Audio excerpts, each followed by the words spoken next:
गुरुर्ब्रह्मा गुरुर्विष्णु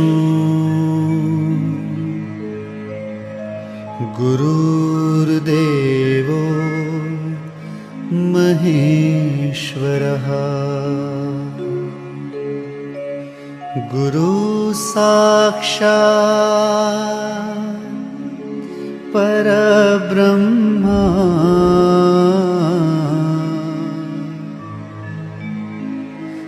तस्मै श्री गुरुवे नमः।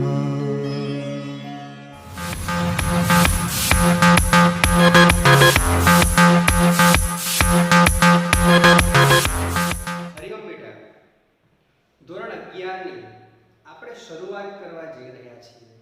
તો આજે પહેલો લેક્ચર અને એ પણ ગ્રામરનો. તો ગ્રામરની નોટમાં વ્યવસ્થિત સારા અક્ષરે લખવાનો રહેશે.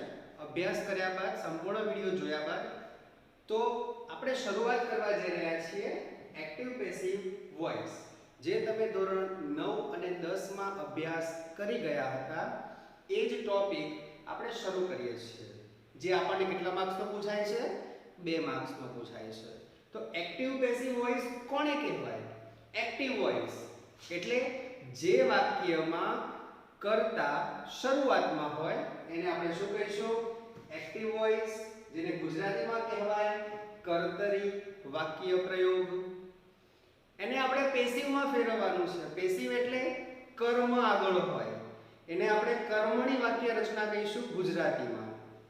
તો સૌથી પહેલા બેટા સમજવું પડશે કે એક્ટિવ વોઇસ ના દરેક શબ્દને જો આપણે ઓળખતા હશું તો જ આપણે એમાં પરિવર્તન, મતલબ એમાં ફેરફાર યોગ્ય રીતે કરી શકીશું.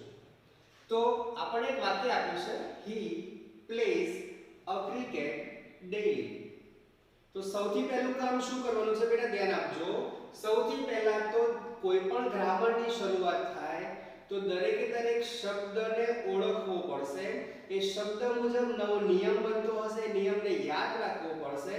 તો અને તો જ ગ્રામરમાં આપણે સચોટ રીતે આગળ વધી શકીશું. તો વાક્યની શરૂઆતમાં હોય એક્ટિવ વોઇસમાં એને શું કહીશું? આપણે કર્તા કહીશું. કર્તા પછી પ્લેસ ને આપણે અહીંયા શું કહીશું? ક્રિયાપદ. અ ક્રિકેટ એને કર્મ કહીશું અને ડેઈલી એ અન્ય શબ્દ છે.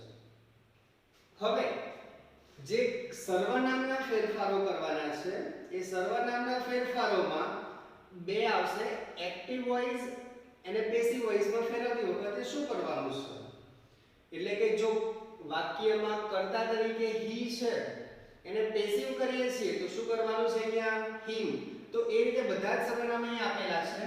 I હોય તો me કરવાનો, we નું us, you નું you, he નું him, she આપ્યું હોય તો her કરવાનું, it આપ્યું હોય તો it અને they આપ્યું હોય તો them. અને કદાચ તમને કોઈ નામ આપેલું છે, ફોર એક્ઝામ્પલ અહીંયા હિની જગ્યાએ આપેલું છે રાધે, તો એને આપણે પાસે હિમ નથી કરવાનું પણ એ નામ જ લખવાનું છે, મતલબ રાધે જ લખવાનું છે. સમજાઈ ગયા સુધી? હવે કેટલા પ્રકારની વાક્ય રચનાઓનો આપણે અભ્યાસ કરવાનો છે.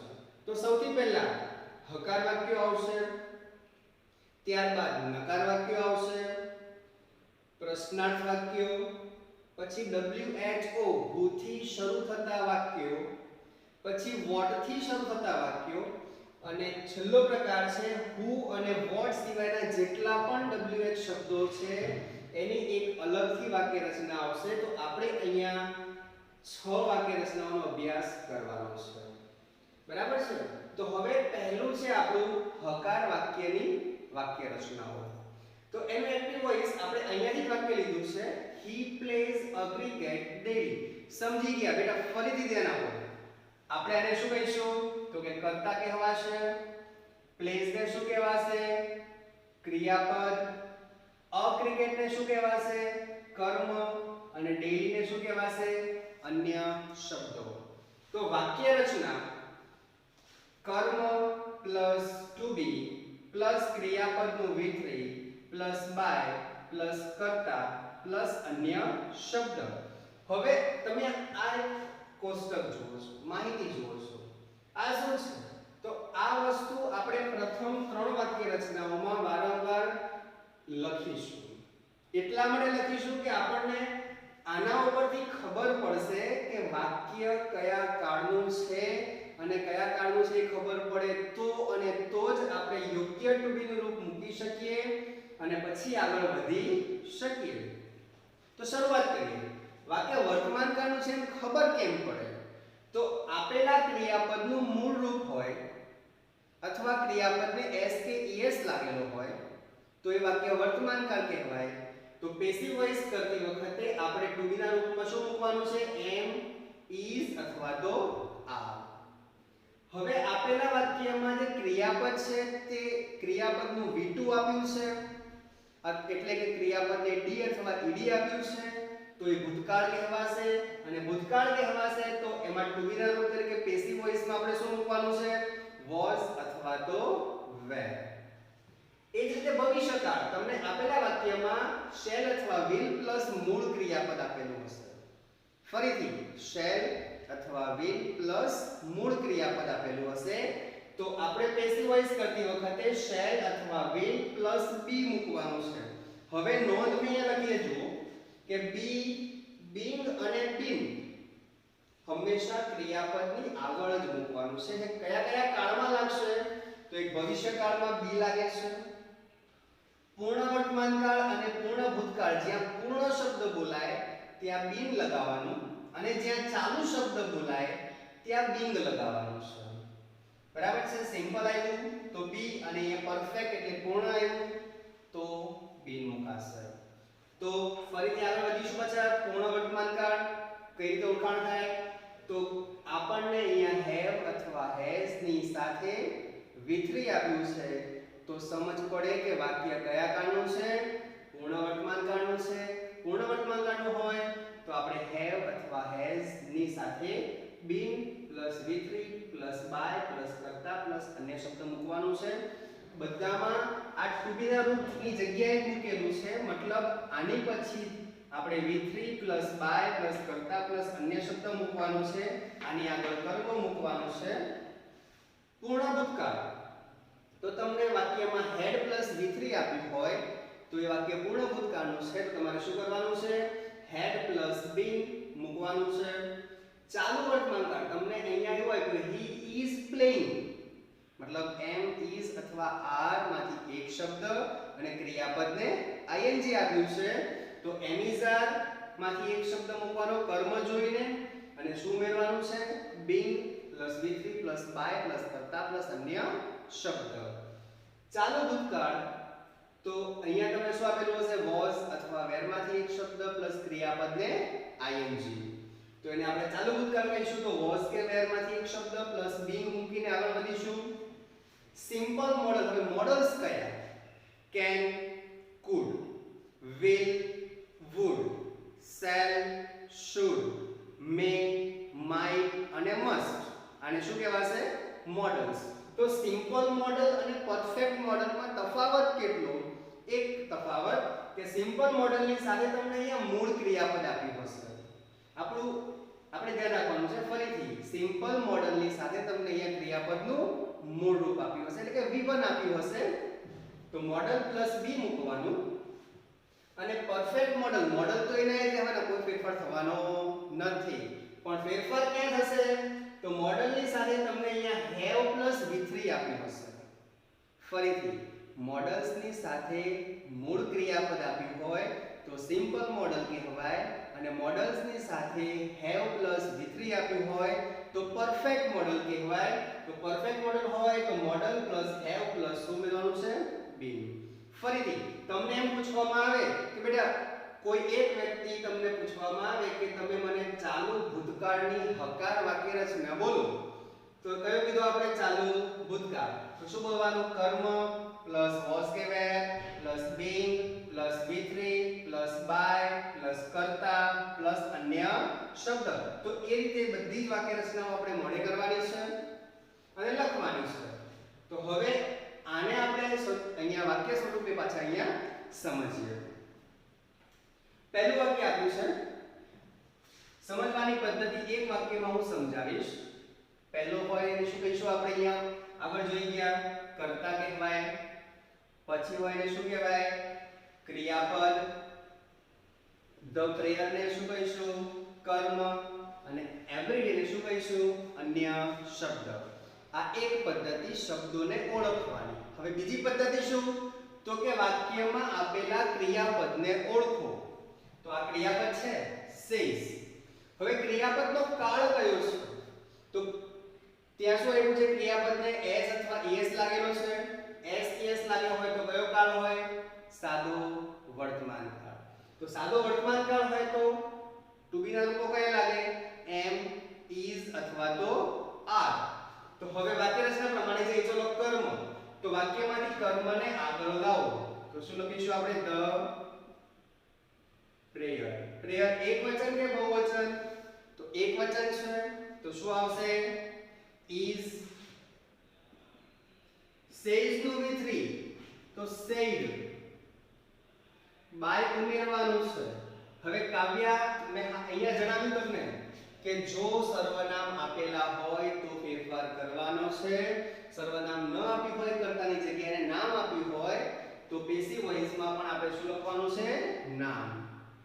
તો કાવ્યા. અને અન્ય શબ્દ એવરીડે. બીજું વાક્ય. બીજા વાક્યમાં હવે વારંવાર આપણે ઓળખવાની જરૂર નથી. ક્રિયાપદ ઓળખવાનું. કયો કાળ છે ભૂતકાળ. કર્મને આગળ લાવી દો all the હલવા. હવે all શબ્દ આવ્યો મતલબ બહુવચન થાય તો આપણે શું મૂકીશું where.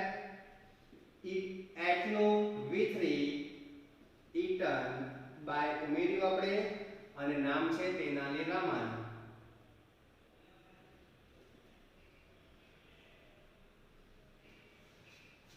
ત્રીજું વાક્ય જો will પ્લસ મૂળ ક્રિયાપદ. આને આપણે બે રીતે ઓળખી શકીએ. ભવિષ્યકાળની રીતે પણ ઓળખી શકીએ અને સિમ્પલ મોડલ તરીકે પણ ઓળખી શકીએ. તો હવે આની અંદર કર્મ કયું છે ઇંગ્લિશ. તો આગળ લાવ્યા આપણે કર્મ તરીકે ઇંગ્લિશ ને will. શું ઉમેરવાનું છે be. teach નું v3 taught. હવે us કર્મ છે તો to us પ્લસ by ઉમેર્યો અને કર્તાને ક્યાં લઈ જઈશું મિસ્ટર પટેલ. હવે આના વિશે તમને જણાવું કે જો વાક્યમાં બે કર્મ આપેલા હોય તો બીજા કર્મને આગળ લાવીએ તો પહેલા કર્મને to વડે ક્રિયાપદના v3 પછી જોડવામાં આવે છે. અહીંયા જો was કે were પ્લસ ક્રિયાપદને ing આપ્યું છે. તો કર્મ તરીકે songs બહુવચન છે તો અહીંયા બધે was આપ્યું પણ અહીંયા બહુવચન છે તો શું લખીશું were being v3 એટલે કે sung by ઉમેર્યું કર્તાને પાછળ લઈ ગયા એટલે કે નિધિ અન્ય શબ્દ તરીકે then. અહીંયા તમને have પ્લસ v3 આપ્યું છે. કર્મ કોણ છે તો કે પાર્ટી. હવે પાર્ટી એક વચન છે તો have આવે કે has આવે તો has આવશે. ફરીથી યાદ રાખો I we you they બહુવચન હોય તો have આવે અને he she it અને એક વચન હોય તો has આવે. આપણે has મૂક્યું be નું ઉમેરવાનું છે v3 આપેલું જ છે તો લખી દીધું. by ઉમેર્યા પછી તેનું શું કરવાનું છે તો કે them કરવાનું છે. હવે had પ્લસ v3 આપ્યું છે પૂર્ણ ભૂતકાળ કહેવાય તો આવું લાગે the first prize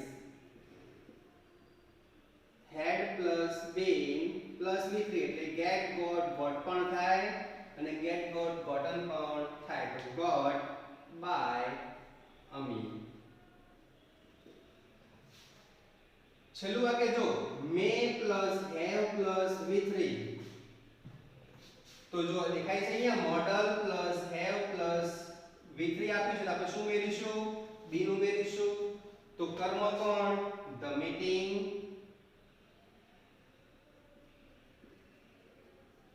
may have been attended by Raj. તો આ હતી આપણી હકાર વાક્યની વાક્ય રચના અને એની સમજૂતી. હરિઓમ.